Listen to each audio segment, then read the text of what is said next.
Hello बच्चों, next हमारा topic है molecular orbital energy level diagram for H2 positive H2 negative.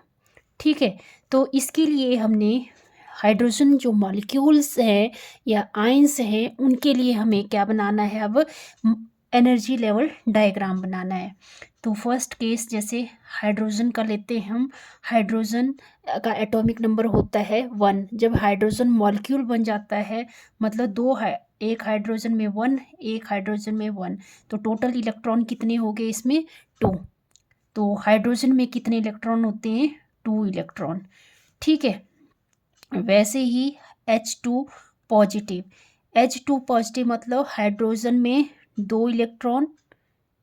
ठीक है, और एक इलेक्ट्रॉन यहाँ पे, क्योंकि ये केटाइन का साइन है, केटाइन का मतलब होता है एक इलेक्ट्रॉन इससे सब्ट्रैक्ट हो जाएगा, तो इसमें कितने बचेंगे इलेक्ट्रॉन, सिर्फ 1 इलेक्ट्रॉन। और तीसरा केस यहाँ पे हम ले लेते हैं H2 नेगेटिव का मतलब A9। ये मैंने पहले बता दिया है सब कुछ आपको। हाइड्रोजन जो मॉलिक्यूल है उसमें होते हैं 2 इलेक्ट्रॉन, और यहाँ माइनस का मतलब है एक इलेक्ट्रॉन ऐड हो जाएगा इसमें, तो टोटल इलेक्ट्रॉन कितने बन जाएंगे 3। ठीक है, टोटल इलेक्ट्रॉन कितने बन जाएंगे 3। तो अब हम यहाँ पे एनर्जी डायग्राम बनाते हैं हर एक के लिए। जैसे हम हाइड्रोजन जो मॉलिक्यूल है उसके लिए एनर्जी लेवल डायग्राम बनाते हैं। ये है एटॉमिक ऑर्बिटल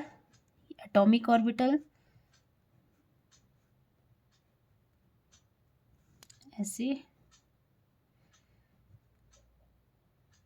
ठीक है, ये एटॉमिक ऑर्बिटल आ गया, एटॉमिक ऑर्बिटल, और ये मॉलिक्यूलर ऑर्बिटल।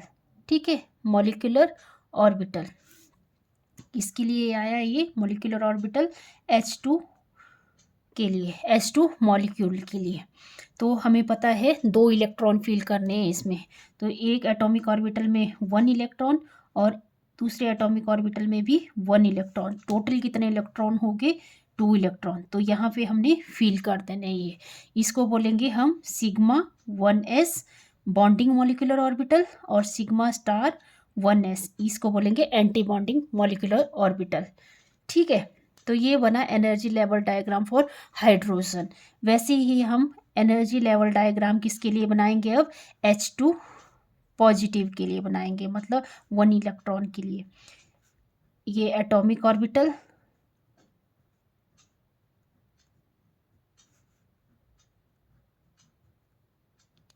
ठीक है, ये एटॉमिक ऑर्बिटल आ गया, एटॉमिक ऑर्बिटल। और ये मॉलिक्यूलर ऑर्बिटल किसके लिए बनाएंगे, अब H2 पॉजिटिव के लिए। ठीक है, तो हमें कितने इलेक्ट्रॉन फील करने हैं, सिर्फ 1 इलेक्ट्रॉन, तो ये आ जाएगा फर्स्ट ऑर्बिटल में। अब क्योंकि 1 इलेक्ट्रॉन है तो यहाँ पे भी कितने इलेक्ट्रॉन आएंगे मॉलिक्यूलर ऑर्बिटल में, 1 इलेक्ट्रॉन। और ये क्या होगा, बॉन्डिंग मॉलिक्यूलर ऑर्बिटल, मतलब सिग्मा 1s आ जाएगा, और यहाँ पे सिग्मा स्टार 1s। ठीक है, सिग्मा स्टार 1s। और तीसरे के लिए भी हम एनर्जी लेवल डायग्राम बना लेते हैं।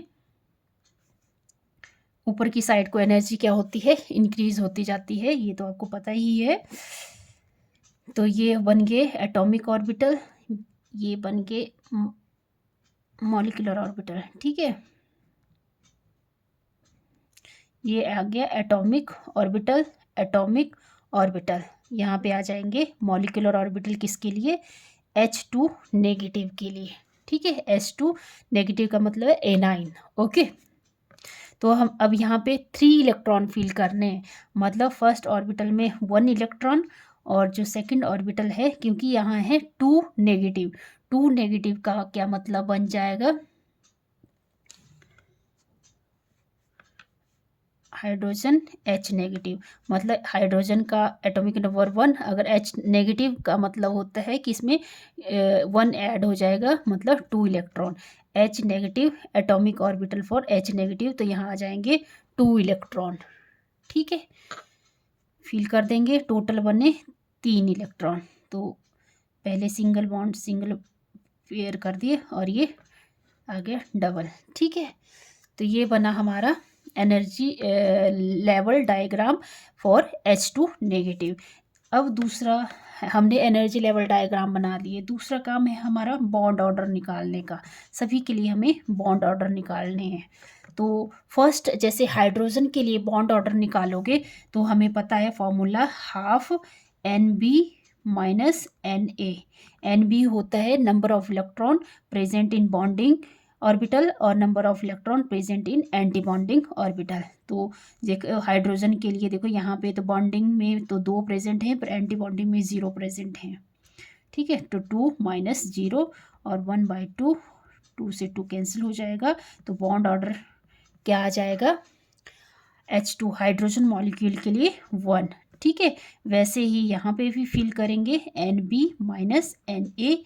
तो हाफ, यहाँ पे देखो बॉन्डिंग मॉलिक्यूलर ऑर्बिटल में तो 1 इलेक्ट्रॉन है पर एंटी बॉन्डिंग में 0, तो 1 माइनस 0, तो ये आ जाएगा हाफ। बॉन्ड ऑर्डर क्या आया, H2 पॉजिटिव के लिए हाफ। और third case NB minus NA, तो हाफ। यहाँ पे देखो बॉन्डिंग, ये सिग्मा 1s बॉन्डिंग और सिग्मा स्टार 1s ये anti bonding.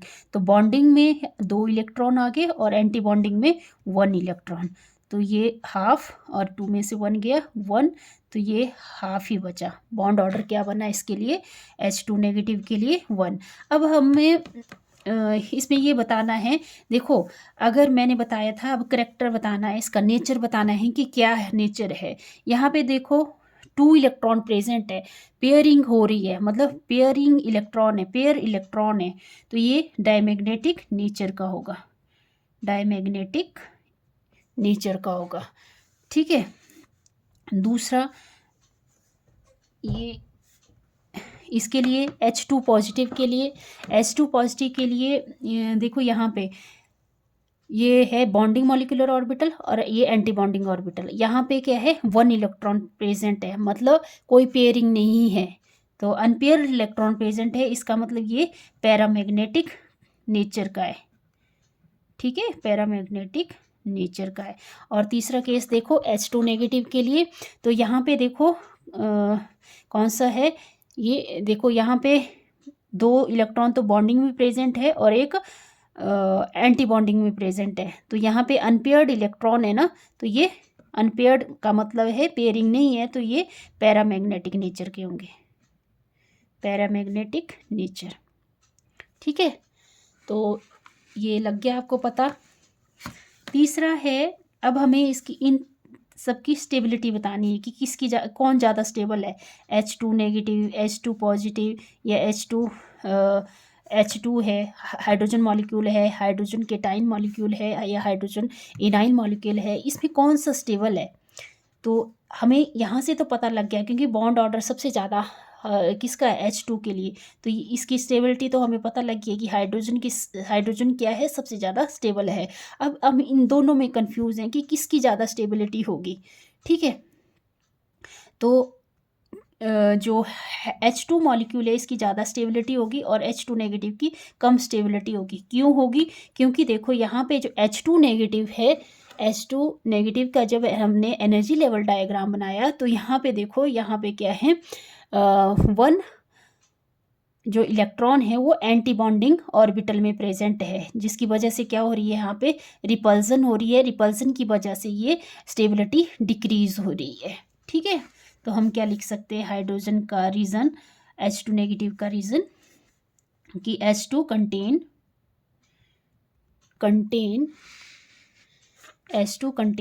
1 electron in anti bonding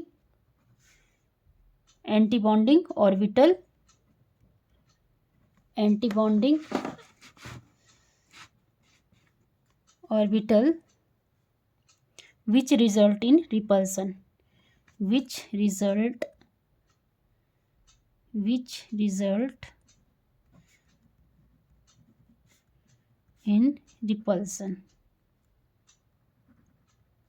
ठीक है, and decrease the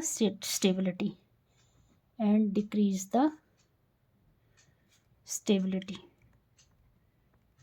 जिसकी वजह से स्टेबिलिटी क्या हो रही है, डिक्रीज़ हो रही है। तो आई होप आपको ये वीडियो पसंद आएगा। अगर पसंद आया तो प्लीज़ वीडियो को लाइक करें, शेयर करें, सब्सक्राइब करें। Thank you.